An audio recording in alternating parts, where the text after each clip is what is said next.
믿음이 믿음으로라고 하는 제목으로 말씀을 전하겠습니다. 특별히 여러분 왜 예수를 여러분은 믿으십니까?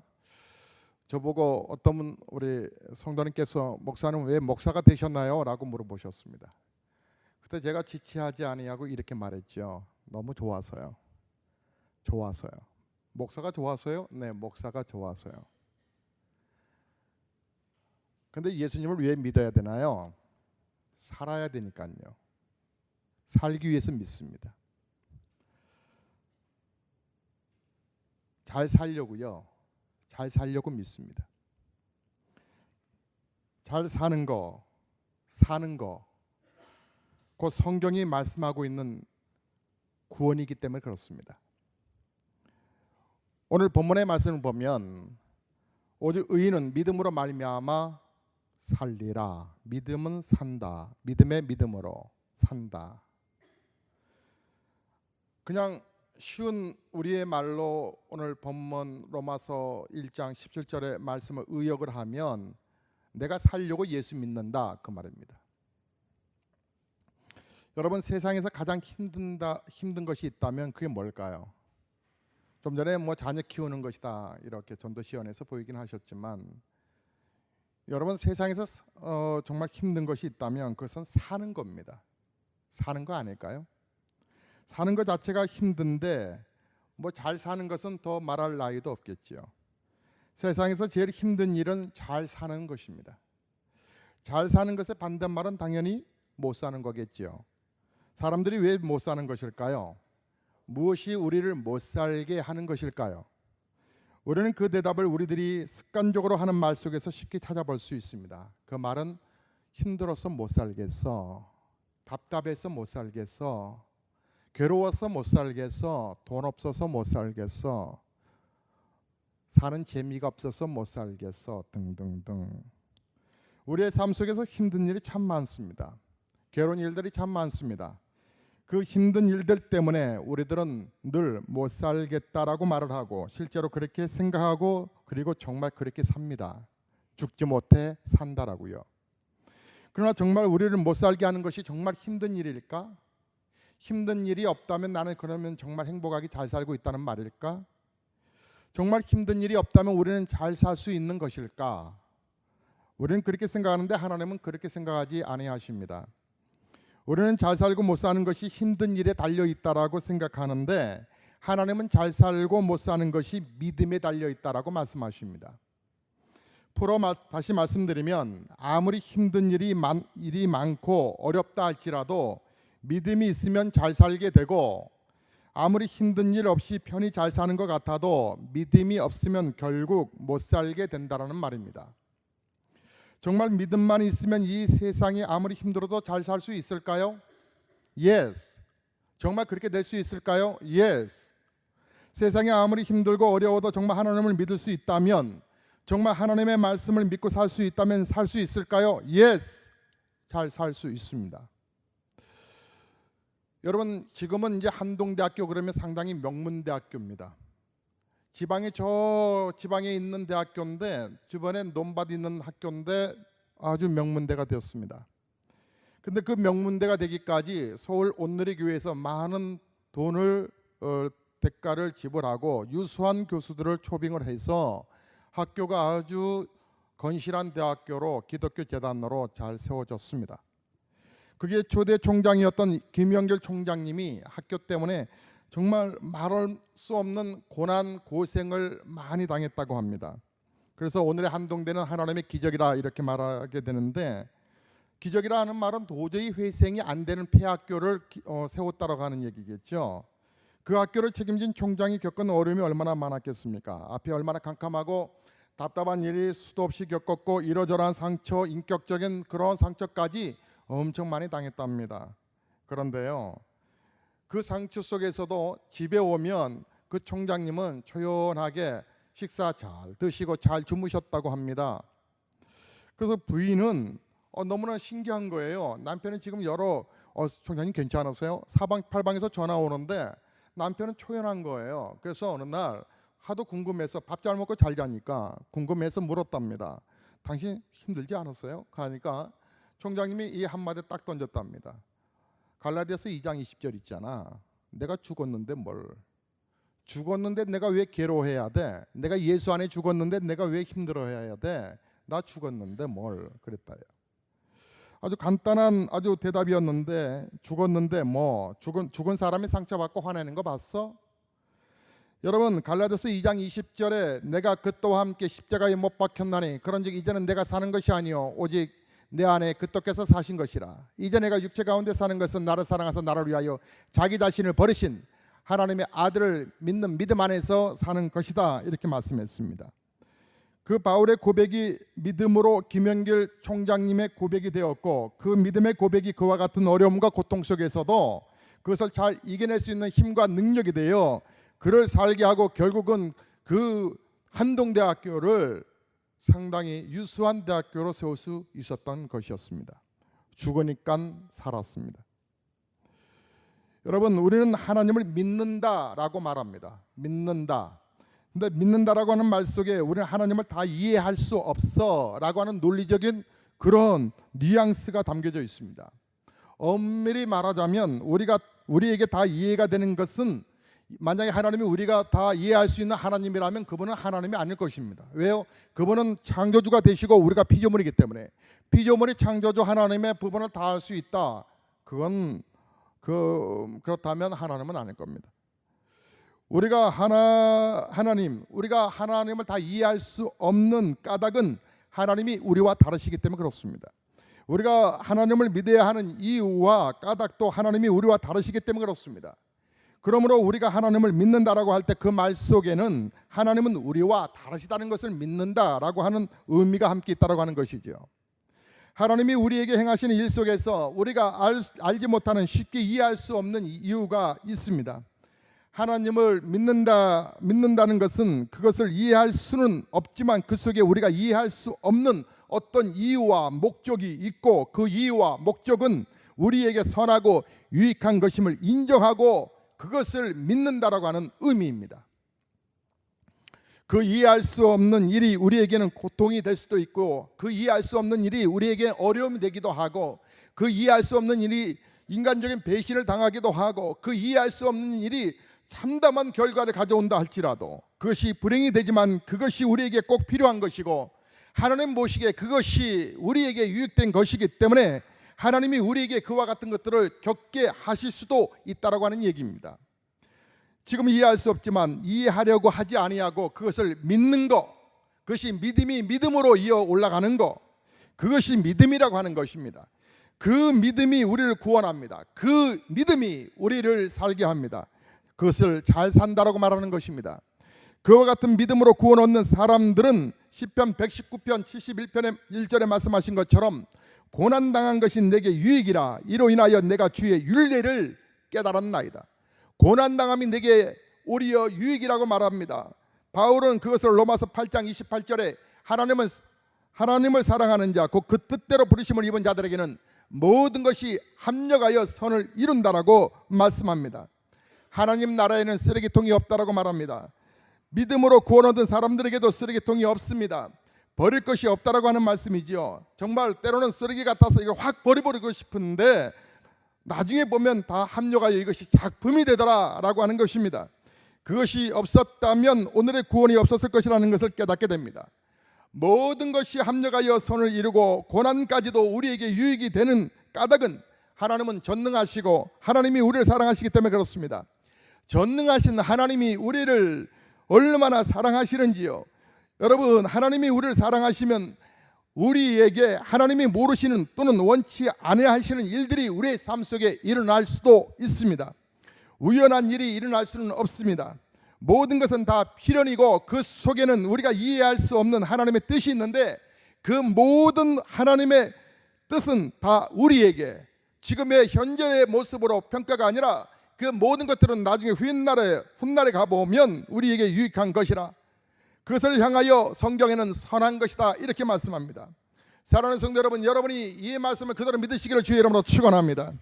그리고 이 믿음으로 구원을 얻으실 수 있기를 주의 이름으로 축원합니다. 여러분이 이 말씀으로 여러분 고난을 이겨내시기를 주의 이름으로 축원합니다. 사랑하는 성도 여러분, 사람은 힘든 일이 없어서 잘 사는 것이 아닙니다. 힘든 일이 있어서 또한 못 사는 것도 아닙니다. 그러므로 힘들어서 못 살겠다라고 하는 말은 엄밀히 말하면 성경적의 성도들에게 입장에서는 틀린 말입니다. 힘들어서 못 사는 것이 아니라 믿음이 없어서 못 사는 것입니다. 오직 의인은 힘들지 않음으로 사는 것이 아니라 믿음으로 사는 것이라 믿음의 믿음으로 이루어가는 역사라고 말씀하고 있습니다. 목사가 제일 괴로운 신방이 있다고 하면 그것은 교도소를 신방하는 것일 것입니다. 예전에 교도소를 신방한 적이 있었습니다. 의정부 교도소, 수원 교도소를 가본 적이 있었죠. 그래서 사식을 넣어드리고 그 성도와 약 5분간 길면 10분 면회를 하는 시간이 있었습니다. 그때 제가 늘 했던 말이 있습니다. 그분에게 성도님 복인 줄 아세요? 그랬습니다. 복인 줄 아세요?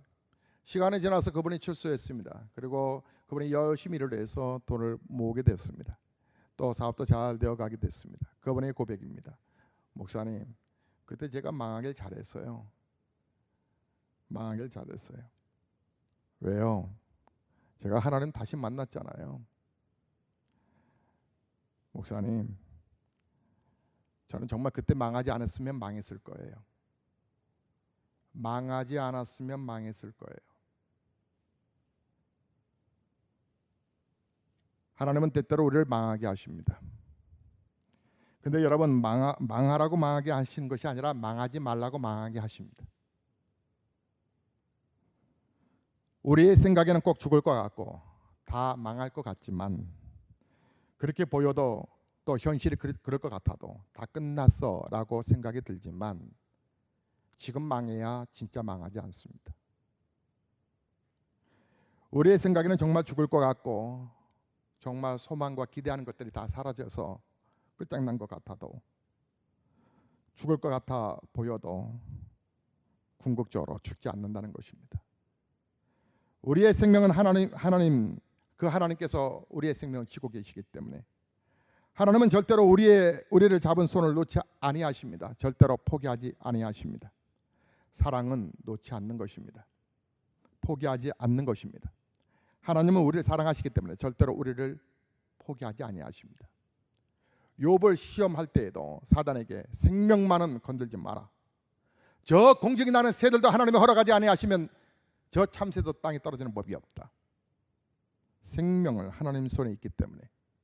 성경은 우리에게 이렇게 말씀하십니다. 로마서 8장 35절에 누가 우리를 그토해 예수 안에 있는 하나님의 사랑에서 끊으려라고 말을 합니다. 환난이나 공고나 핍박이나 기근이나 적신이나 위험이나 칼이랴. 무슨 말입니까? 환난 당할 때, 핍박 당할 때, 위험한 일을 당하고 억울한 일을 당할 때 마치 우리는 칼이 내 목에 들어온 것처럼 마지막 순간이 있는 것 같지만, 그래서 당시에 하나님은 나를 버렸어. 내가 예수 믿어서 이렇게 고통을 당하는 거야. 예수를 안 믿었다면 그래도 어느 정도 내가 살 수 있는 위치이고, 내가 뭐가 사람들한테 내가 이렇게 비유를 맞추며 살아야 돼. 예수 때문에 마치 망한 것 같고, 예수 때문에 때로는 많은 것을 시간을 손해보는 것 같고, 그때 마치 하나님이 우리를 잊으신 것 같고, 하나님이 우리를 사랑하지 아니하신 것 같고, 정말 미워하신 것 같은 생각이 들 때, 그러나 그렇지 않다는 얘기예요. 그런 것들이 우리를 또 예수 안에 있는 하나님의 사랑에서 그런 것들로 인하여 하나님의 사랑을 끊을 수는 없다라고 하는 얘기예요. 쉽게 말해서 그런 일을 당한다고 해서 하나님이 우리를 버리시거나 잊으시거나 사랑하지 아니하신다는 것이 아니라고 하는 것이에요. 오히려 그 속에서도 우리가 알지 못하는 하나님의 사랑이 담겨 있다라고 하는 거예요.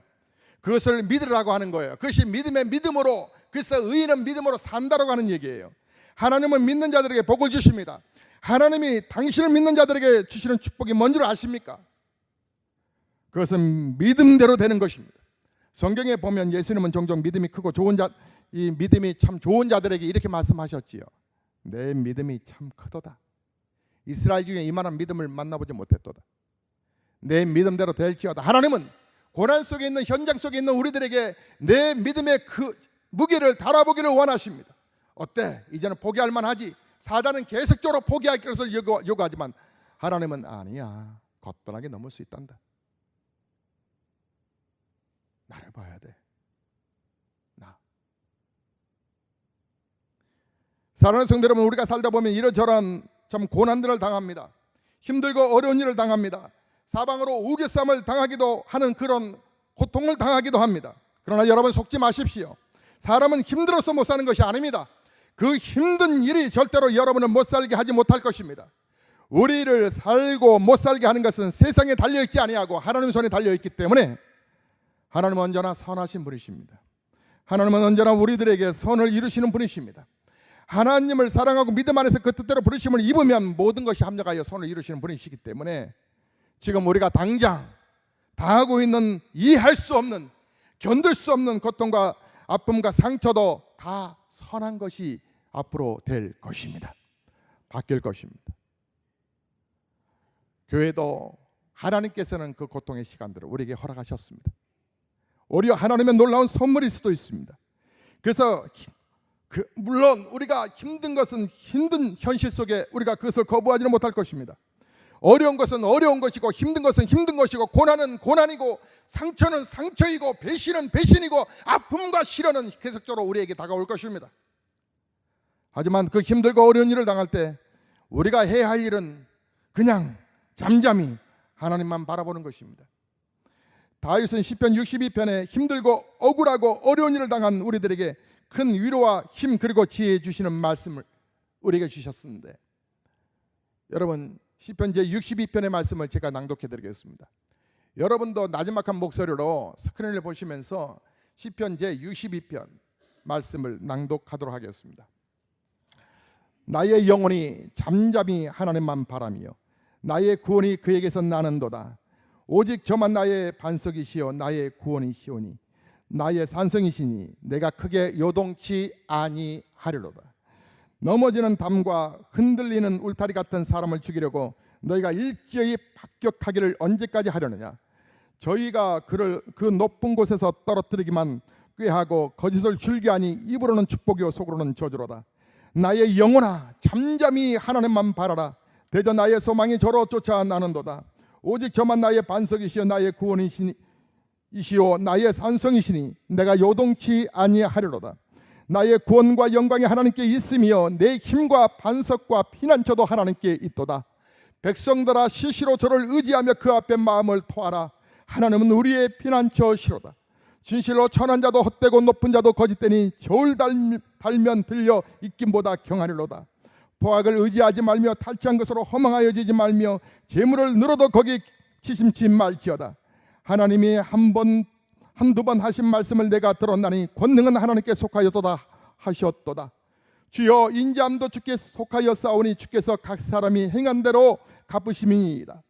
오직 의인은 믿음으로 산다라고 다윗은 그렇게 고백하며 그의 모든 고난들을 하나님께 함축시켜 고백하고 있습니다. 이것도 하나님의 뜻이 있겠지요. 사랑하는 성도 여러분, 의인된 성도는 믿음으로 사는 것입니다. 오직 믿음으로만 사는 것입니다. 힘들지 않음으로 사는 것이 아닙니다. 힘들지 않음으로 사는 것이 절대 아니고 힘들다고 못 사는 것 또한 아닌 것입니다. 힘들어 못 사는 것이 아닙니다. 믿음이 없어서 못 사는 것입니다. 우리를 사랑하셔서 언제나 우리를 손으로 인도하신 그 하나님을 우리는 바라보셔야 하는 것입니다. 하나님을 믿는 믿음으로 이 험한 세상 우리가 믿음 붙들고 이겨내셔야 하는 것입니다. 저는 가끔 우리 성도님들이 거룩한 배짱을 부린다라고 하는 것을 볼 때가 있습니다. 이름에도 기도 안 하시네. 이름에도 하나님의 이름을 안 부르시네. 이름에도 이런 고통 속에서도 하나님 앞에 나아가지 아니하시네. 사랑하는 성도 여러분, 고난을 원망하지 마십시오. 여러분의 답답함을 원망하지 마십시오. 여러분의 상처를 원망하지 마십시오. 여러분의 인간관계 속에서 여러분 너무나 괴로워하지 마십시오. 하나님을 보셔야 합니다. 그 하나님을 담대히 바라보셔야 합니다. 그 하나님은 그것이 오히려 여러분에게 약이 되도록 만드실 것입니다. 하나님이 오늘도 여러분을 기다리고 계시고 여러분의 거룩한 믿음의 고백, 기도를 듣기를 원하고 계십니다.